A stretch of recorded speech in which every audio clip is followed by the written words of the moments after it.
lifespan of most theatrical distributors not that long ago, everyone said, it's a sunset business. Like, why are you getting into this now? It's over. And I've only seen it maintain and boom and be really successful. And to be quite honest, it changes and it will change, but I don't see it going anywhere.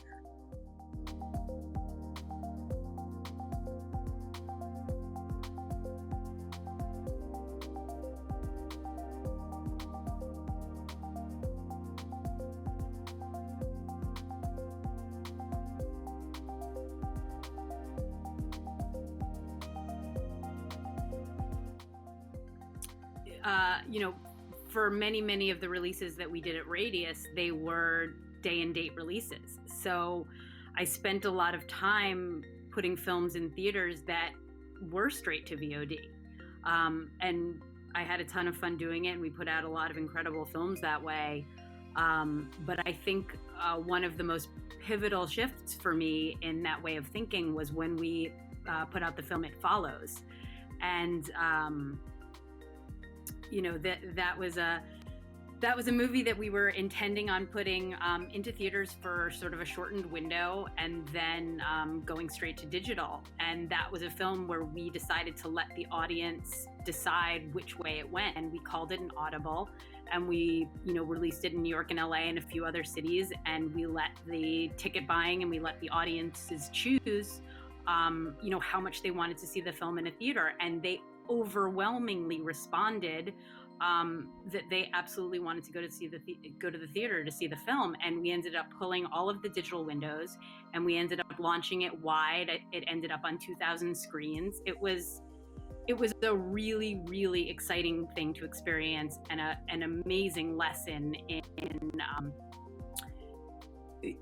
what audiences want, and the response from them to say, like, no, we don't want the ease of staying at home. This movie will come out in a week and we can watch it from our couch. We want to see this movie because it is absolutely worth it to see in a theater. It's a really suspenseful and exciting and cinematic experience, and we need to see it, in a movie theater with other people. So that was something that really made it very clear that that cinema is so viable, and that while VOD is out there and it's it's a model that's been working for a long time and will continue to work, and people will choose the way they see films, just like the way they choose to consume anything else. I firmly believe that cinema will always be around. I mean, when I got into this business, which was, in the lifespan of most theatrical distributors not that long ago, everyone said, it's a sunset business. Like, why are you getting into this now? It's over. And I've only seen it maintain and boom and be really successful. And to be quite honest, it changes and it will change, but I don't see it going anywhere.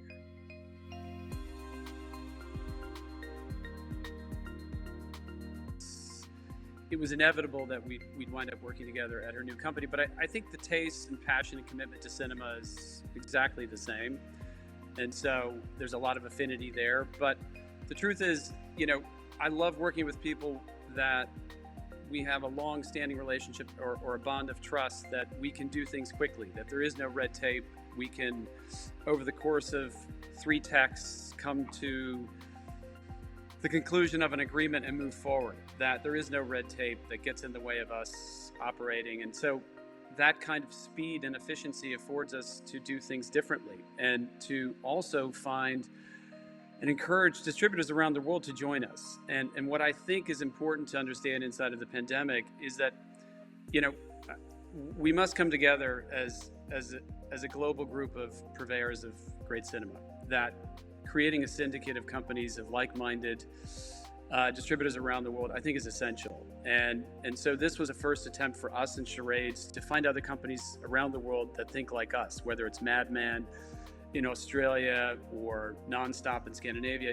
These are companies that are willing to try new and different things. And in that relationship, beyond the film, I want each of these companies to do what makes sense for them and their territory, so that we can learn from each other. And the idea of championing the success of Trolls, I always hate how those kinds of discussions get reduced inside of our industry. It's a very lazy discussion. It's one kind of film at a certain price point.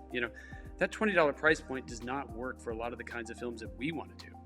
And while it may work in certain cities and certain states in this country, it doesn't work all over the country, and it certainly doesn't work for every country. And so the minute you recognize that the world is a very different place depending on where you are from the perspective of film distribution, I think you become a lot smarter and working with companies that I think have the ability, taste, but also, that we lower the threshold of success in service of learning something and exploring new ways of distributing. I do want to emphasize what Elisa said. This is not how we want to be distributing films. We love the idea of being closer and having a more direct relationship with an audience of cinephiles, which is exciting because we generally relegate and or miss out on that proposition with other platforms that we work with, whether it be exhibition or our streaming partners.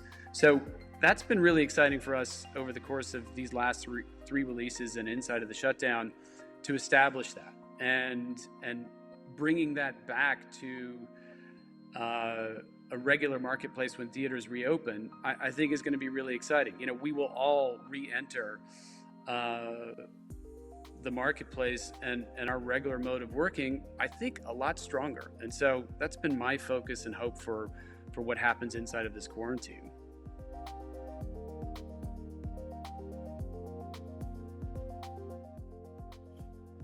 It's what I call it, a movement.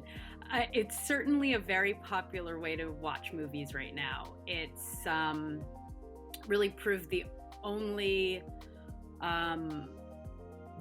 you sort of like communally understood safe way to come out and see a movie on the big screen.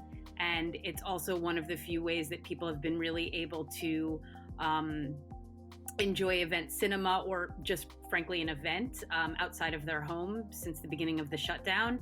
So I think it's been a really incredible opportunity for people to get out of the house, to go with friends and family, to see a movie on the big screen.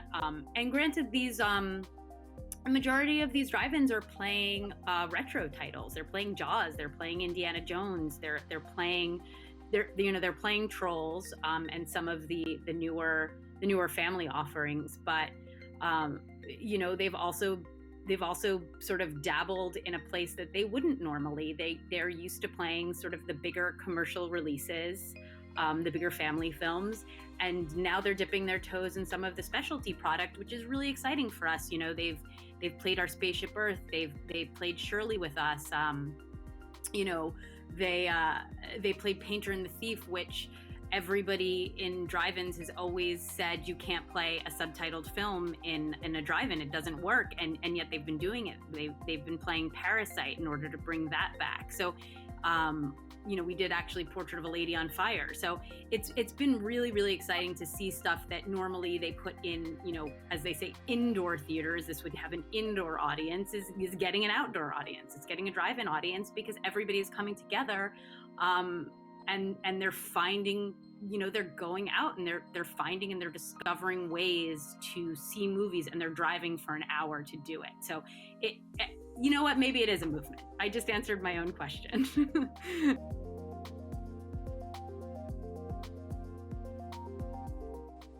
I think it absolutely right now has been representing something quite successful financially.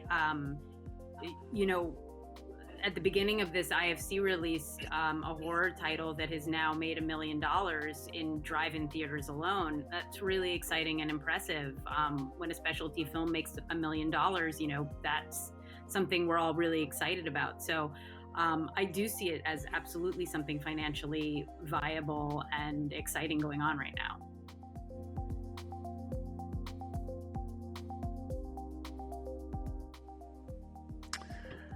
Well, speaking of drive-ins, it will be in drive-ins, so that's exciting.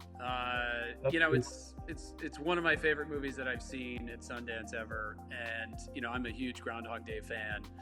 I would place that title in one of my top 10 films I would bring to an island with me. So to find and discover a film that has exceeded even the very complicated premise of Groundhog Day, it's extraordinary. So, we are the beneficiary of acquiring this with Hulu, and the plans inside of the current quarantine are to premiere on Hulu, which has been announced.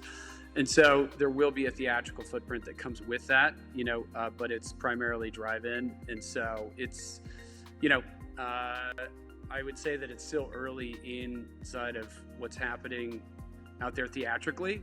So, later in the year, I think we would have all considered something that is more along the lines of a traditional release. But I think for now, this is actually what makes sense. And the irony of this film, it's the film that I keep coming back to over and over and over again. It's sort of a timeless existence, being trapped inside of this infinite time loop. Definitely something that I think all of us who've been living inside of this quarantine are going to relate to.